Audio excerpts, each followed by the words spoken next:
I like it. So today we're talking about WrestleMania 13, and you said at the top of the show, hey, WrestleMania back then is not what it is now. When do you remember that changing? I mean, 12 and 13? For me, it changed in 98 with Mike Tyson. Really? You know, I remember being in a Legends Roundtable type of thing, and I was roundly criticized by the table I had because I said that the Tyson appearance was the biggest celebrity appearance because it took WrestleMania to that next level. And the guys were like booing me for insinuating that WrestleMania wasn't always huge. But you check the buy rates. I think 97, that first one I was in, was way down. Way down. Like way it down. Was like a percentage point or two above what a normal pay-per-view would have. It was almost in your house territory. I don't want to, disparage Mania by saying it was all the way in your house, but it was approaching in your house numbers. And I think it changed when everything just fell into place.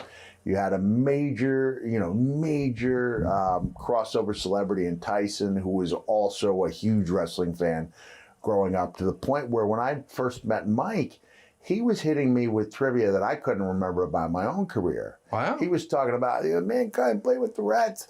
And I couldn't even remember when I played with the Rats. And I had, that's right, that was my vignette when I was Mankind and I was in the dungeon, and it was Corny's, Corny's pet rat that I named George.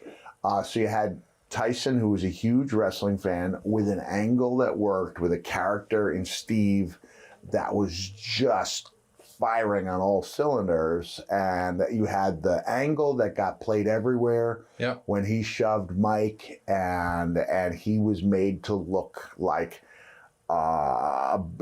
Steve was made to look like a genuine, and he was a genuine superstar, but he was made to look to the general public like a genuine superstar. Legitimately. That to me is when everything changed.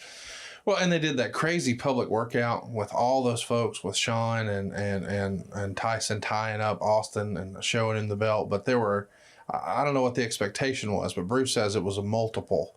So maybe they expected a few thousand and it was several thousand. But to me, it feels like WrestleMania 2001. I think that's when they started doing Access. They had the Dome. So no longer were they running arena shows. They're running a Dome. 01 feels like maybe the first time where this is bigger. And is that when it started becoming a week? I think so. Yeah, it started becoming a week, and that's where people made the pilgrimage. I'm sure there were people coming from around the world. Sure. But prior to then. But, when you go to WrestleCon, I would say 50% plus of the people you meet are from outside the country.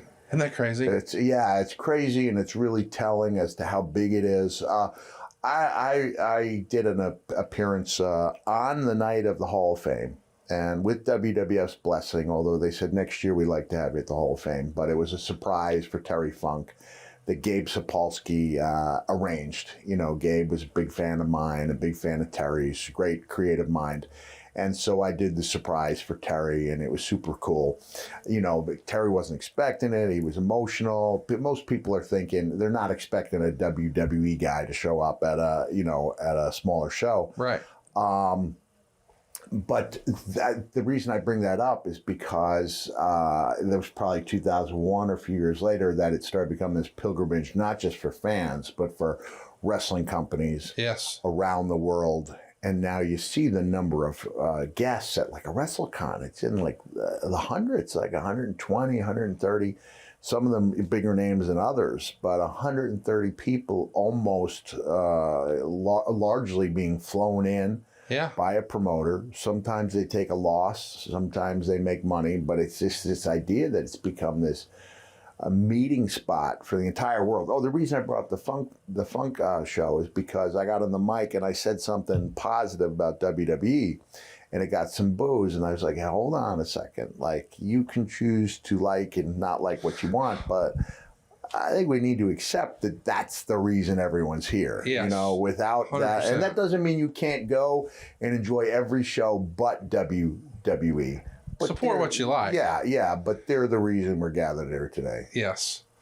That was almost like a church. Ladies and gentlemen, we're gathered here today.